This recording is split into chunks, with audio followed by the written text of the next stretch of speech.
Not out में आज हम मिलेंगे नरेंद्र भाई जोशी से। श्री नरेंद्र भाई जोशी, उनको बचपन से ही इंजीनियरिंग पेंटिंग में इंटरेस्ट ज़्यादा था, पर उन दिनों बीए की पढ़ाई का ज़्यादा महत्व था, इसलिए उन्होंने बीए की पढ़ाई की।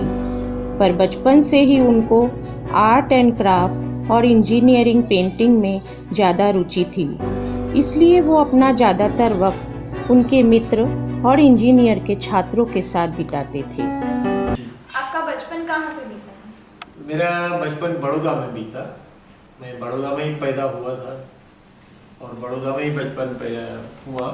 स्टडी वगैरह भी बड़ौदा में ही हुआ। लेकिन उस वक्त हमारे फैमिली में कोई भी ज़्यादा पढ़ा लिखा वो नहीं था, तो कोई गाइडेंस हमको नहीं मिला। तो उसकी वजह से वो बीए उस वक्त चल रहा था कि BA is the biggest degree, तो वो बीए पढ़ने लग गया। बाद में पता चला कि ये मैं गलत कोर्स कर रहा हूँ। एनी हाउ इंटरेस्ट था, इसलिए फिर ये जो आर्ट वर्क है, इंजीनियरिंग वर्क है, उसमें मैं प्रैक्टिस वगैरह करता रहा। बीए में ही पढ़ता रहा क्योंकि एट दैट टाइम हमारा इकोनॉमिकल कंडीशन बहुत अच्छा नहीं था, तो मैंने पढ़ाई चालू रखा। पहले तो क्या, मैं पढ़ते पढ़ते ये जो मेरे आर्किटेक्ट्स फ्रेंड थे उनके साथ मैं काम करता रहा। धीरे धीरे वो अपने उन्हीं मित्रों को मॉडल बनाने में मदद करने लगे और वो अलग अलग तरह के मॉडल बनाने में माहिर हो गए। तो उसमें जो मॉडल बनाने के आते हैं, मॉडल क्या होता है ये पहले मैं जरा बता दूँ कि जब कोई भी बिल्डिंग डिज़ाइन होती है कोई भी बिल्डिंग उसमें, हाँ। तो वो बिल्डिंग का स्टडी करने के लिए पहले स्टडी मॉडल बनता है जी। स्टडी मॉडल के अंदर देखा जाता है प्रपोर्शन है, कौन सा अच्छा लगेगा, कहाँ अच्छा लगेगा, खंभा कहाँ अच्छा लगेगा, वो शेड कहाँ अच्छा लगेगा, वो सब देखा जाता है।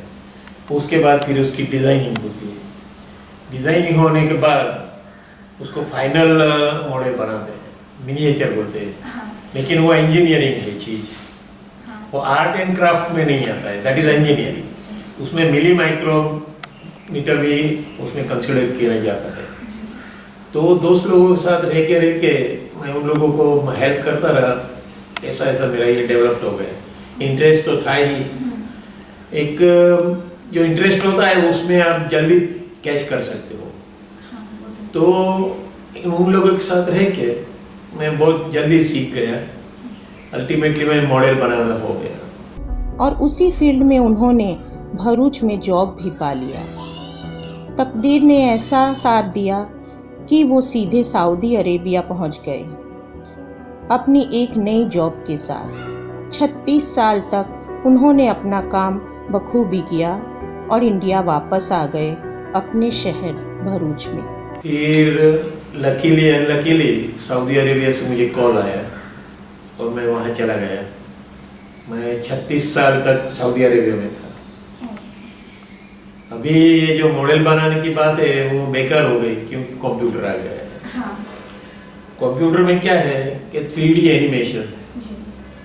तो 3D एनिमेशन में जो हम पहले मॉडल बनाते थे वो मॉडल बना के वो देखते थे। अभी क्या है, 3D एनिमेशन में आपको घर के अंदर घुमा के लेके आ सकते, पूरा डिटेल दिखा सकते हैं। तो उसकी वजह से भी मॉडल का इम्पोर्टेंट कम हो गया है। फिर यहाँ आने के बाद कुछ काम वाम नहीं था, बैठा रहा था नियरली 3 इयर्स।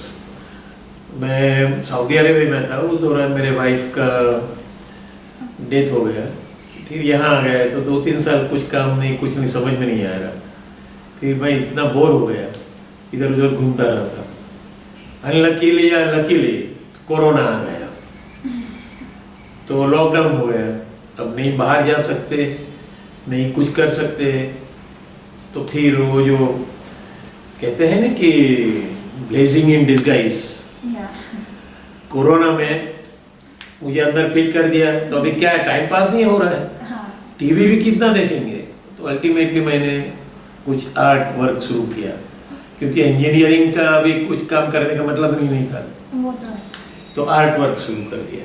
तो art work, art and craft, ये दोनों अलग चीज़ है। उसमें थोड़ा इधर उधर होता है, कोई पता नहीं चलता, कोई फर्क नहीं पड़ता। जो कॉर्नर टेबल पर है वो वगैरह लगाने के लिए उसके अंदर लगाते हैं, उसके अंदर उसके लिए है। इसके ऊपर प्लास्टर ऑफ पेरिस चढ़ेगा। प्लास्टर ऑफ पेरिस चढ़ने के बाद ये सब निकल जाएगा।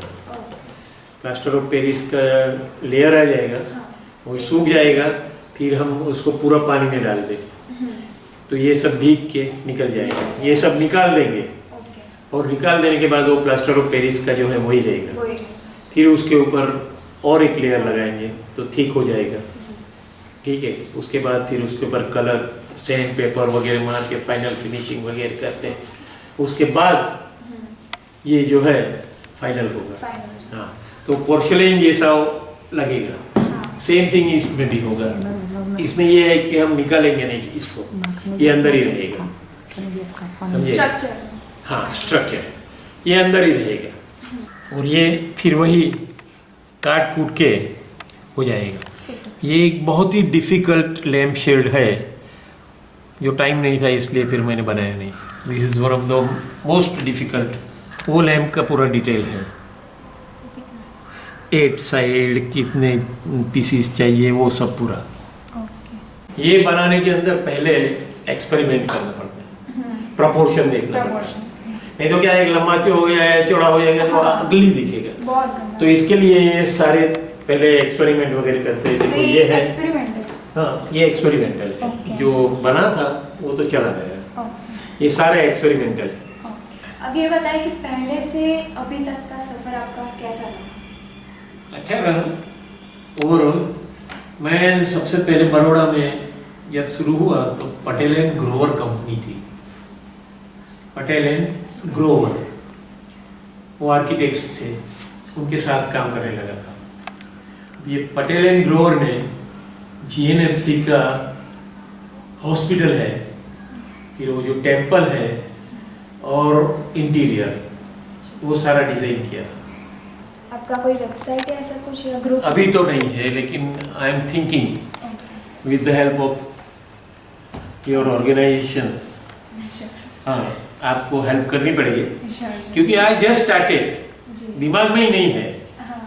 तो अभी यह है कि थोड़ा थोड़ा सिर्फ मैं बनाना और बेचना नहीं चाहता। अगर कोई लेडीज है जो गरीब लेडीज है या कोई भी एनी इवन जेंट्स जिसको रियली में इंटरेस्ट है और ये मेहनत करने के लिए तैयार है, I am ready to train him और हर। और वो बना के वो, हाँ जैसे मैं बैठा हूँ सुपरविजन करता रहूँगा कि भाई इस तरह से बनाओ ऐसा होगा, इस तरह से बनाओ ऐसा होगा, ये करने से ऐसा होगा, और वो बना के they can sell it. Okay, तो आपकी गाइडलाइंस आप गाइड के लिए मैं बैठा हूँ।